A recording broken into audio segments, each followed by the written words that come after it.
जनसभा के मुख्य अतिथि के रूप में आई बहुजन समाज पार्टी की राष्ट्रीय अध्यक्ष, उत्तर प्रदेश की 4 बार रही मुख्यमंत्री, इस देश के पीड़ितों, शोषितों, गरीबों की मसीहा, सर्वे समाज के मान और सम्मान के प्रतीक आदरणीय बहन कुमारी माइती जी को निवेदन पूर्वक आग्रह करता हूं कि आए और जनसभा को संबोधित करने का काम करें। सम्मानित साथियों, बड़ी गंभीरता से सुनना एक एक शब्द को। बहन जी का एक एक शब्द मूल्यवान है। बड़ी गंभीरता से सुनना। कोई भी व्यक्ति बहन जी के भाषण खत्म होने से पहले कुर्सी नहीं छोड़ेगा। शांति से सुनना, गंभीरता से मनसद।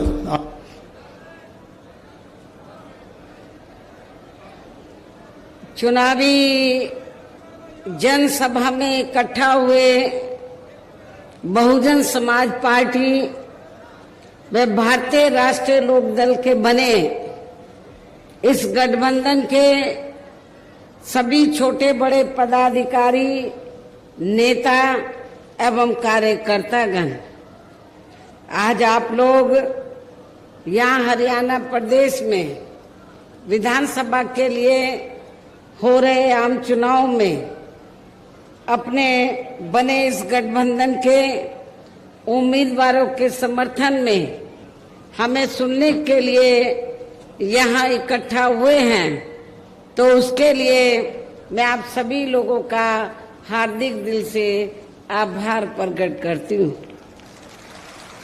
जिनको कामयाब बनाने के लिए भारतीय राष्ट्रीय लोकदल के वरिष्ठ राष्ट्रीय महासचिव श्री अभय सिंह चौटाला जी व इनके सभी साथीगण तथा बीएसपी के भी नेशनल कोऑर्डिनेटर श्री आकाश आनंद व यहाँ के संयोजक श्री रणधीर बेनीवाल और इनके भी सभी साथीगण पूरे जी जान से लगे हैं। और अब मैं आप लोगों का ध्यान यहाँ हरियाणा प्रदेश में विधानसभा के लिए हो रहे आम चुनाव में अपने इस बने गठबंधन की सरकार बनाने को लेकर कुछ जरूरी बातों की तरफ दिलाना चाहती हूँ। और इस संबंध में हमारी पार्टी का ये कहना है कि अपने देश को आजाद हुए और भारतीय संविधान को भी लागू हुए अब वर्षों बीत चुके हैं, और इस लंबी अवधि में केंद्र व आपके हरियाणा प्रदेश में भी विभिन्न विरोधी पार्टियों की सरकारें रही हैं।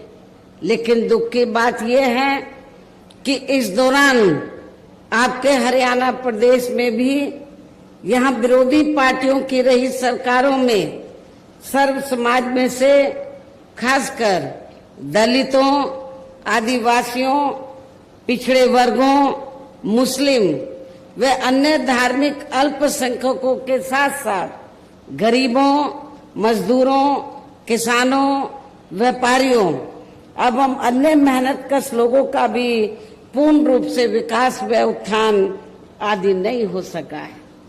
जिनकी सरकारों की गलत नीतियों एवं गलत कार्य प्रणाली आदि को अभी ने और ज्यादा आजमाने की जरूरत नहीं है।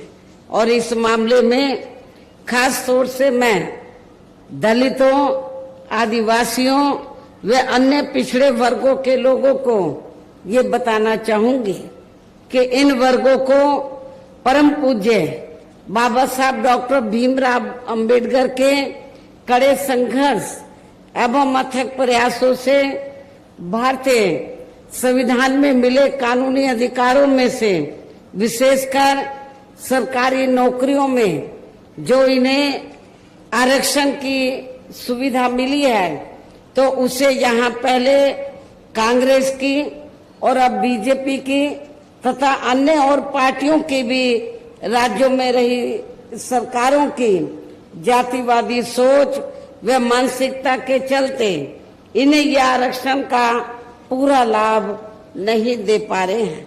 और अब तो इनके इस आरक्षण को ये पार्टियां मान्य कोर्ट की आड़ में इसे प्रभावहीन बनाने में वे खत्म करने की भी पूरी कोशिश में लगी हुई है। और इसका खास उदाहरण ये है कि दिनांक 1 अगस्त 2024 को माननीय सुप्रीम कोर्ट का दिया गया निर्णय है, जिसमें कोर्ट ने एससी व एसटी के आरक्षण में वर्गीकरण व क्रीमी लेयर आदि को लागू करने की बात कही है। यानी कि आरक्षण में से आरक्षण, पहले एससी एसटी वर्गों के लोगों को जो आरक्षण दिया हुआ था तो वो उनको पूरा मिलता था, भरा तो नहीं जाता था कोटा, लेकिन उसमें कोई वर्गीकरण नहीं था। उसमें कोई अब क्या है, माननीय सुप्रीम कोर्ट ने क्या जजमेंट दिया है कि जो आरक्षण आप लोगों को मिला एससी एसटी वर्गों के लोगों को, तो उसमें भी वर्गीकरण किया जाएगा, उसको भी बांट दिया जाएगा। पहले एससी एसटी में क्रीमी लेयर आदि लागू नहीं थी, वो भी लागू कर दी। और सुप्रीम कोर्ट ने जो ये जजमेंट दिया, अब होगा क्या कि एससी एसटी का जो आरक्षण है इसको वर्गीकृत कर दिया, इसको बांट दिया कि जो एससी एसटी में इसको 2-3 हिस्सों में बांट दिया। लेकिन पहले ऐसा नहीं था। पहले मान लीजिए जिन लोगों को आरक्षण मिल रहा है और उनमें से जो लोग इसके योग्य नहीं हैं, तो उन्हीं वर्गों में से आरक्षण दिया जाता था।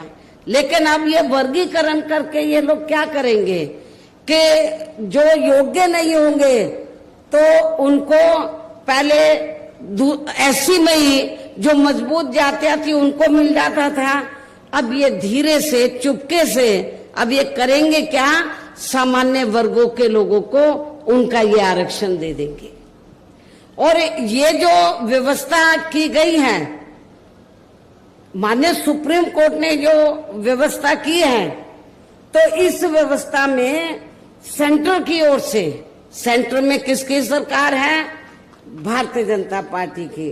भारतीय जनता पार्टी का जो सरकारी वकील उधर खड़ा हुआ, उसने सुप्रीम कोर्ट के इस फैसले का स्वागत किया, कहा कि हम सहमत हैं, इससे हम सहमत हैं।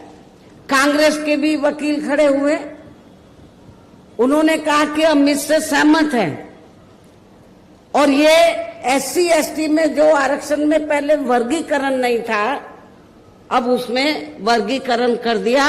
अब आपको बहुत, और इनको जो एससी एसटी की जातियां हैं तो वर्गीकरण करके इनको आपस में लड़ाने का काम किया है। और ये जो पार्टियां क्या कर रही हैं, लड़ाने का काम कैसे कि फूट डालो और राज करो। अभी तक एससी एसटी एक प्लेटफार्म पे रहता था, लेकिन इसकी आड़ में इनको बांट के फूट डालो। कुछ कुछ वोट बीएसपी ले जाए और कुछ वोट वो दूसरी पार्टियां ले जाए, इनको बांट के रखो। जिनको ये कह रहे हैं कि वर्गीकरण करके हम फायदा पहुंचा रहे हैं, तो उनका ये वोट ले जाएंगे, जबकि इससे कोई फायदा होने वाला नहीं है। धीरे पर्दे के पीछे इसका ज्यादातर लाभ जनरल लोगों को ही मिल जाएगा। और एक दिन ऐसा आ जाएगा कि आपका ये आरक्षण प्रभावहीन बन जाएगा, ना के बराबर रह जाएगा, खत्म हो जाएगा। और यदि इन वर्गों के आरक्षण के मामले में केंद्र की वर्तमान भाजपा सरकार की भी नीति व नीयत साफ होती, तो फिर ये सरकार माननीय सुप्रीम कोर्ट के आरक्षण को लेकर आए इस निर्णय को बिना कोई देरी किए हुए उसे निष्प्रभावी बनाने व पूर्व की स्थिति में लाने के लिए संसद का विशेष सत्र बुलाकर फिर संवैधानिक संशोधन विधेयक जरूर लाती। और उसे विपक्ष को साथ में लेकर पास भी जरूर कराती। और इतना ही नहीं बल्कि इसके लिए कांग्रेस व इनके इंडिया गठबंधन ने अभी तक भी केंद्र सरकार पर कोई दबाव नहीं बनाया है। और ऐसा करना तो बहुत दूर की बात रही, बल्कि इन्होंने माननीय सुप्रीम कोर्ट के इस निर्णय पर अभी तक कुछ भी खुलकर नहीं बोला है। ना बीजेपी ने, ना कांग्रेस ने, ना अन्य पार्टियों ने कुछ भी खुलकर नहीं बोला है। और इस मामले में केंद्र की भाजपा सरकार व अधिकांश सभी विरोधी पार्टियां अभी तक भी चुप्पी साधे हुए हैं। यहाँ मैं ये भी बता देना चाहती हूँ कि माननीय कोर्ट ने SC/ST आरक्षण में वर्गीकरण करने व क्रीमी लेयर को भी लागू करने का ये कार्य जो पहले संसद के पास था, राष्ट्रपति जी के पास था, उनसे वापस लेकर तो SC/ST के आरक्षण में वर्गीकरण करने व क्रीमी लेयर को भी लागू करने का ये कार्य अब राज्य सरकारों के ऊपर छोड़ दिया है। जो पहले राज्य सरकारों के पास नहीं था, संसद के पास था, राष्ट्रपति जी के पास था, ये राज्य सरकारों के ऊपर छोड़ दिया है। जो राज्य सरकारें हैं, जिस भी पार्टी की सरकार बनेगी तो उस पार्टी की सरकार फिर अपने हिसाब से इसका पूरा राजनीतिक फायदा भी उठाएगी। साथ ही इसकी आड़ में इन वर्गों को बांटकर इन्हें आपस में भी लड़ाएगी। अर्थात अब ये पार्टियां फूट डालो व राज करो की नीति का भरपूर फायदा उठाएंगी। जबकि संविधान के मुताबिक कि जाति को SC व ST की सूची में शामिल करना है या नहीं करना है, तो इसका ये अधिकार अभी तक, जैसा कि मैंने आप लोगों को बताया, ये केवल संसद व माननीय राष्ट्रपति जी को ही दिया हुआ था, जिसे 1 अगस्त 2024 को माननीय सुप्रीम कोर्ट के आए निर्णय के जरिए इसे अब वापस लेकर सीधे ही राज्य सरकारों को दे दिया गया है, जिससे अब इन वर्गों के साथ काफी नाइंसाफी होगी। अर्थात इनका भी आरक्षण ना के बराबर ही रह जाएगा। और अब तो कांग्रेस के श्री राहुल गांधी ने भी विदेश में जाकर इनके सभी आरक्षण को आगे वक्त आने पर खत्म करने का भी ऐलान कर दिया है। इसलिए इन वर्गों के लोगों को बाबा साहब डॉक्टर भीमराव अंबेडकर द्वारा जो इन्हें आरक्षण का ये संवैधानिक अधिकार मिला है, तो इसे बचाने के लिए अब यहाँ हरियाणा प्रदेश में हो रहे विधानसभा चुनाव में इन वर्गों को ऐसी सभी आरक्षण विरोधी पार्टियों को अपना कतई भी वोट नहीं देना है। जो ये पार्टियां माननीय सुप्रीम कोर्ट के आए इस निर्णय को बिल्कुल भी बदलने के लिए तैयार नजर नहीं आती हैं।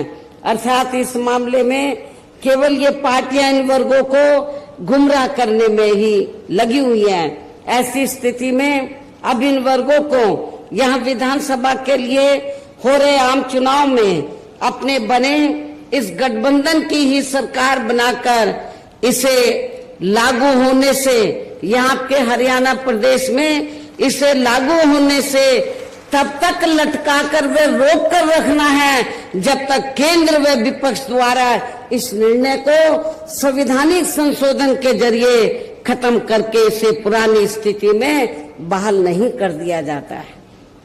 इसलिए ऐसी स्थिति में अब आप लोगों को एक तरफा अपना वोट केवल BSP व इन्हें लोग के बने अपने इस गठबंधन को ही देना है, ताकि सत्ता में आकर यहाँ आपके स्टेट में माननीय सुप्रीम कोर्ट के आए इस निर्णय पर कुछ हद तक अंकुश लगाया जा सके। हम इसको पास नहीं होने देंगे। हमारा गठबंधन की सरकार होगी तो इसको लटका के रखेंगे।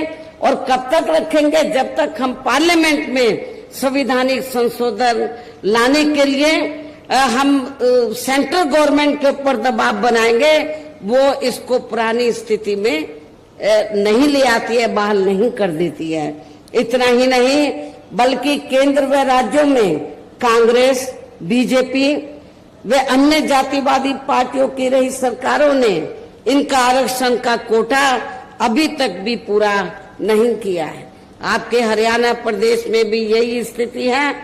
हर विभाग में सीटें खाली पड़ी, जिससे फिर अंत में किसी न किसी रूप में सामान्य वर्गों को ही दे दिया जाता है। पदोन्नति में आरक्षण को तो इन्होंने मान्य कोर्ट की आड़ में काफी हद तक खत्म कर दिया है। इसके साथ ही केंद्र व राज्यों की भी सरकारों द्वारा इन वर्गों के लोगों को प्राइवेट सेक्टर में आरक्षण दिए जाने की व्यवस्था किए बिना ही इनके ज्यादातर सरकारी कार्य अब यहां प्राइवेट सेक्टर के जरिए ही देश के अधिकांश बड़े बड़े पूंजीपतियों व धन्ना सेठों आदि को ही दिए जा रहे हैं, जिसके कारण आपके यहाँ हरियाणा प्रदेश सहित पूरे देश में अब इन वर्गों के लोगों को आरक्षण का बहुत कम ही लाभ मिल पा रहा है। और इससे अब पूरे देश में दलितों व आदिवासियों के साथ साथ अन्य पिछड़े वर्गों को भी काफी ज्यादा नुकसान हो रहा है। जबकि अन्य पिछड़े वर्गों के लोगों को ये भी मालूम होना चाहिए कि इन्हें मंडल कमीशन की रिपोर्ट के तहत आरक्षण की सुविधा केंद्र में कांग्रेस पार्टी की रही सरकार में नहीं बल्कि बीएसपी के कड़े संघर्ष एवं अथक प्रयासों से केंद्र में रही श्री वीपी सिंह की सरकार में ही मिली है, जिसका भी अब यहाँ जातिवादी विरोधी पार्टियों की चल रही सरकारें इन्हें पूरा लाभ नहीं दे पा रही हैं। इसके साथ ही श्री वीपी सिंह की सरकार में ही इन वर्गों के मसीहा परम पूज्य बाबा साहब डॉक्टर भीमराव अंबेडकर को भी यहाँ भारत रत्न की उपाधि से सम्मानित किया गया है, जिसके लिए वो हर प्रकार से पात्र भी थे। जबकि इन्हें ये सम्मान इनके जीते जी केंद्र में रही कांग्रेस पार्टी की सरकार में ही बहुत पहले मिल जाना चाहिए था। लेकिन इस पार्टी की यानी कि कांग्रेस पार्टी की सरकार ने बाबा साहब डॉक्टर अंबेडकर के देहांत के बाद भी इन्हें काफी वर्षों तक इन्हें ये सम्मान नहीं दिया। इससे इन वर्गों के प्रति इस कांग्रेस पार्टी की हीन व जातिवादी मानसिकता साफ झलकती है। इतना ही नहीं बल्कि इनके कार्यों को आगे बढ़ाने वाले वे हर मामले में समर्पित रहे व्यक्तित्व मान्यवर श्री कांशीराम जी के देहांत होने पर उस समय केंद्र में रही इसी कांग्रेस पार्टी की सरकार ने इनके सम्मान में एक दिन का भी राष्ट्रीय शोक घोषित नहीं किया था। इसके साथ ही इन वर्गों के लोगों को जुर्म जाति से निजात दिलाने के लिए जो भी यहाँ नियम व कानून आदि बने हैं तो उन पर भी केंद्र व राज्यों की सरकारें सही से अमल नहीं कर पा रही हैं, जिससे अब यह खासकर दलितों आदिवासियों व अन्य पिछड़े वर्गों के ऊपर शोषण करने वाले लोगों का मनोबल और भी ज्यादा बढ़ रहा है। और ये सब हमें यहाँ आपके हरियाणा प्रदेश में भी काफी कुछ देखने के लिए मिल रहा है। इसी प्रकार हमें पूरे देश में मुस्लिम व अन्य अखिलेश समाज के लोगों की भी अधिकांश मामलों में हालत कोई खास अच्छी नजर नहीं आती है। इनके साथ साथ अपर कास्ट समाज व जाट समाज में भी खासकर गरीब लोगों की आर्थिक स्थिति अभी भी यहाँ के प्रदेश सहित पूरे देश में काफी ज्यादा खराब व दयनीय ही बनी हुई है। इनके अलावा आपके हरियाणा प्रदेश सहित पूरे देश में सर्व समाज में से विशेषकर यहाँ गरीब, मजदूर, किसान, कर्मचारी, छोटा व्यापारी एवं अन्य मेहनतकश लोग भी अपनी विभिन्न समस्याओं को लेकर अभी भी हमें काफी ज्यादा दुखी ही नजर आते हैं। और इनमें भी किसान वर्ग तो केंद्र में अभी तक की रही सभी सरकारों द्वारा बनाई गई उनकी गलत नीतियों के कारण अब काफी ज्यादा परेशान व दुखी भी रहा है और अभी भी है। लेकिन इन सब की मुख्य वजह हमारी पार्टी केंद्र में व आपके हरियाणा प्रदेश में भी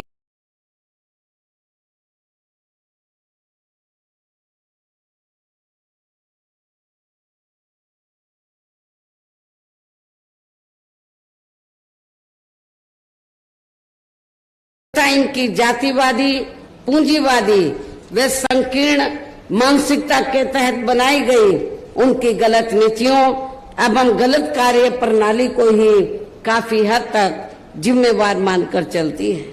और इस मामले में खासकर इनकी गलत आर्थिक नीतियों के वजह से ही आए दिन पूरे देश में गरीबी, बेरोजगारी व महंगाई आदि भी काफी ज्यादा बढ़ रही है, जिससे आम जनता काफी ज्यादा परेशान व दुखी भी है। इसके साथ साथ अभी भी अपने देश में भ्रष्टाचार हर स्तर पर काफी ज्यादा फैला हुआ है, जिससे आपका खुद का अपना हरियाणा प्रदेश भी अछूता नहीं रहा है।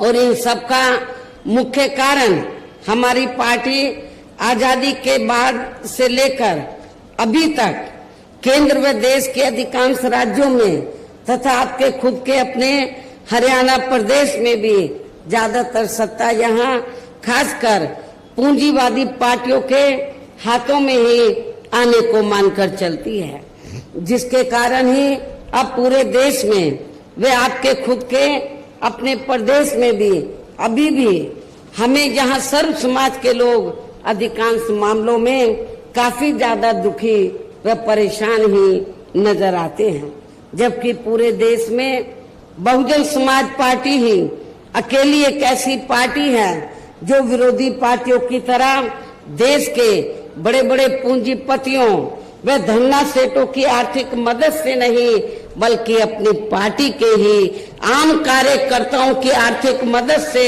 चुनाव लड़कर यहाँ केंद्र व राज्यों की भी सत्ता में आना चाहती है, ताकि हमारी पार्टी सत्ता में आने के बाद फिर बिना किसी दबाव के वे आजाद होकर सर्व समाज के लोगों की सभी समस्याओं का समाधान करके उन्हें हर मामले में वे हर स्तर पर यहाँ खुशहाल बना सके।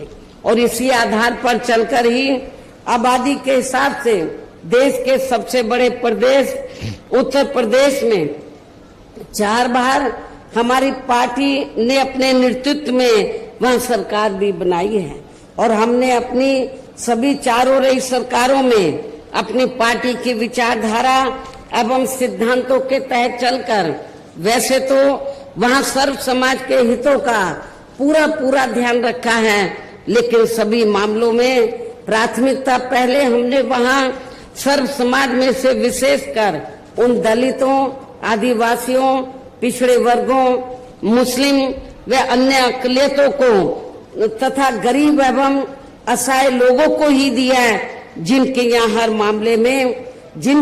हर मामले में व हर स्तर पर सभी विरोधी पार्टियों की रही सरकारों में उनकी हीन, जातिवादी, संकीर्ण व पूंजीवादी सोच होने के कारण काफी ज्यादा उपेक्षा की गई है। इसके साथ साथ हमने उत्तर प्रदेश में गरीब एवं बेरोजगार लोगों को दूसरी पार्टियों की रही सरकारों की तरह मामूली सा बेरोजगारी भत्ता न देकर उन्हें बड़ी तादाद में सरकारी एवं गैर सरकारी क्षेत्रों में स्थायी रोजगार भी उपलब्ध कराए। इसके साथ ही गरीब भूमिहीन लोगों को खेती करने के लिए उन्हें फ्री सरकारी जमीन भी दी है, तथा गरीब आवासहीनों को जिनके पास रहने के लिए अपने पक्के मकान नहीं थे उन्हें हमने 2-2 कमरों के पक्के मकान सरकार की ओर से फ्री में बना के दिए, और वहाँ पे जो उनकी और जरूरतें थी शिक्षा की, हॉस्पिटल की, और भी जो जरूरतें थी रोजमर्रा की, उसका भी हमने वहाँ पर प्रबंध किया, जिससे वहाँ लाखों गरीब लोगों को काफी फायदा पहुंचा है। शहरों व देहातों को भी विकसित किया गया। डॉक्टर अंबेडकर ग्राम विकास योजना के तहत बड़े पैमाने पर उत्तर प्रदेश में देहातों को विकसित किया गया। मान्यवर श्री कांशीराम जी शहरी समग्र विकास योजना के तहत शहरों को विकसित किया गया, और उन बस्तियों पर विशेष ध्यान दिया, उन बस्तियों की तरफ जहां पर दलित वर्ग के लोग और पिछड़े वर्ग के लोग रहते थे। तो जो पहले सरकारें रही तो जहां पर दलित और पिछड़े वर्ग के लोग रहते थे, उनका वो विकास नहीं करती थी। तो गांव में जाते ही मालूम पड़ जाता था ये दलितों की बस्ती है, ये पिछड़ों की बस्ती है। तो हमारी पार्टी की सरकार ने डॉक्टर अंबेडकर ग्राम विकास योजना के तहत उत्तर प्रदेश में तो देहातों को विकसित किया, और जहां पर दलित अन्य पिछड़े वर्ग के लोग रहते थे, उनको हर सुविधाओं से डेवलप किया, विकसित किया। और उसका असर ये हुआ कि चाहे वो दलित वर्ग के लोग हों या अन्य समाज के लोग हों, अपर कास्ट के भी लोग हों, तो जब वो गरीब लोग अपने बेटी की बहन बेटी की शादी करते थे, तो सबसे पहले प्राथमिकता वो डॉक्टर अंबेडकर गांव को देते थे कि हमारी लड़की को सभी सुविधाएं मिलेंगी। इसके अलावा हमारी पार्टी की रही सरकार ने वहां विभिन्न क्षेत्रों में लगे लोगों के साथ साथ छात्रों, युवाओं, महिलाओं व बुजुर्गों आदि के हितों में भी अनेकों महत्वपूर्ण व ऐतिहासिक कार्य किए हैं, जिनसे इन्हें काफी ज्यादा लाभ पहुंचा है। किसानों की भी अधिकांश समस्याओं का काफी हद तक समाधान किया गया है तथा उनकी फसलों का भी उन्हें समय से उचित दाम दिया गया है। इतना ही नहीं, बल्कि हमने उत्तर प्रदेश में सर्व समाज के लोगों के ऊपर किसी भी प्रकार की कोई जुल्म जाति आदि भी नहीं होने दी है, बल्कि हमारी पार्टी की रही सरकार ने वहां जुल्म जाति करने वाले लोगों को बिना कोई देरी किए हुए उन्हें तुरंत ही जेल की सलाखों के अंदर भेजा है, जहां मेरी सरकार में उनकी सही व असली जगह होती है, जिसकी यहाँ आपके हरियाणा प्रदेश में भी काफी सख्त जरूरत है। इसके साथ ही हमारी पार्टी की रही सरकार ने अपने देश में दलित एवं अन्य पिछड़े वर्गों में समय समय पर जन्मे यहाँ अपने महान संतों, गुरुओं व महापुरुषों में भी खासकर महात्मा ज्योतिराव फूले, छत्रपति शाहू जी महाराज, श्री नारायण गुरु, बाबा साहब डॉक्टर भीमराव अंबेडकर एवं मान्यवर श्री कांशीराम जी आदि को भी विभिन्न रूपों में पहली बार वहां पूरा आदर सम्मान दिया है, जिन्हें विरोधी पार्टियों के लोग अभी तक भी आसानी से पचा नहीं पा रहे हैं। इस प्रकार से उत्तर प्रदेश में हमारी पार्टी ने अपने सभी चारों रहे शासनकाल के दौरान वहां हर मामले में व हर स्तर पर सब समाज के लोगों को काफी बेहतरीन सरकार दी है। और यदि आप लोग भी यहाँ अपने हरियाणा प्रदेश में गरीबों, किसानों व आम जनहित के तथा विशेषकर कमजोर एवं उपेक्षित वर्गों के हितों में ऐसे ही कार्य करना चाहते हैं, इसके साथ ही आपकी प्रदेश की जनहित से जुड़ी जो भी यहाँ स्थानीय समस्याएं हैं तो उन्हें भी आप दूर करना चाहते हैं, तो फिर आप लोगों को भी उत्तर प्रदेश की तरह ही यहाँ अपने हरियाणा प्रदेश में भी अपने इस बने गठबंधन की ही सर्वजन हिताय व सर्वजन सुखाय की नीतियों पर आधारित ही सरकार बनानी होगी, जिसके लिए अब आप लोगों को यहाँ अपने हरियाणा प्रदेश में विधानसभा के लिए हो रहे आम चुनाव में अपने गठबंधन का ही बेहतर रिजल्ट लाना होगा। इसके साथ साथ आप लोगों को वोट पड़ने तक यहाँ की सत्ताधारी पार्टी व अन्य सभी विरोधी पार्टियों के साम दाम दंड भेद आदि हथकंडों से भी जरूर सावधान रहना है। और इस मामले में खासकर आप लोगों को विरोधी पार्टियों के जारी किए गए उनके हवाई व प्रलोभन भरे चुनावी घोषणा पत्रों आदि के बहकावे में तो कतई नहीं आना है, जिन्हें ये पार्टियां सत्ता में आने के बाद अधिकांश अमल में नहीं लाती हैं, जिस पर से अब जनता का काफी हद तक विश्वास ही उठ गया है। इसलिए हमारी पार्टी किसी भी चुनाव में अपना कोई भी चुनावी घोषणा पत्र आदि जारी नहीं करती है। वैसे भी हमारी पार्टी कहने में बहुत कम बल्कि कार्य करके दिखाने में ही ज्यादा विश्वास रखती है। अर्थात जो कहती है तो उसे करके भी दिखाती है। और ये सब हमने उत्तर प्रदेश में बिना घोषणा पत्र के जारी किए हुए 4 बार सरकार बनाई, कोई घोषणा पत्र जारी नहीं किया था।